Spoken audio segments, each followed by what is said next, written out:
बदीन मां सिंधियाना news network जे reporter Roshandin कोरे जो मौजूब नंढी जमात जो चोर शाहनवाज़ उर्फ चहो वल्द अनवर खटियाणा आहे जेको बदीन जे वार्ड नंबर 4 जो रहवासी आहे। ही हीरोइन जो आदि आहे ऐं महा गिरोह चोर आहे। 3 ॾींहं अॻु चोरी कंदे झलियो वियो, जंहिंखे पाड़ी जे नेक मर्दन डॉक्टर अब्दुल जब्बार खट्टी, प्रोफेसर लाला अज़ीम भट्टी, काज़ी एहसान ऐं ॿियनि गॾिजी करे पुलिस घुराए खेसि गिरफ़्तार करायो।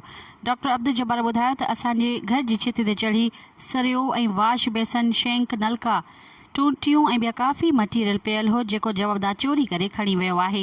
हिकु शाहनवाज़ न पर हिते चोरनि जो वॾो टोलो मौजूदु आहे। रहवासियुनि जो मुतालबो आहे त बदीन जे वार्ड नंबर 4 में पुलिस पेट्रोलिंग कई वञे, शहरनि खे तहफ़ुज़ ॾिनो वञे, आसमीर पंप खां खोसकी रोड ताईं मिलंदड़ रोड ते पुलिस पिकेट क़ाइमु कई वञे ऐं हिन चोर सां गॾु कबाड़ी दुकान जे मालिक खे बि चोरी जे एक्ट तहत गिरफ़्तार कयो वञे जेको चोरी जो सामान ख़रीद करे थो। रहवासियुनि DIG हैदराबाद समेत SSP बदीन खे अपील आहे त जल्द नोटिस वठी चोरियूं रोकराइनि।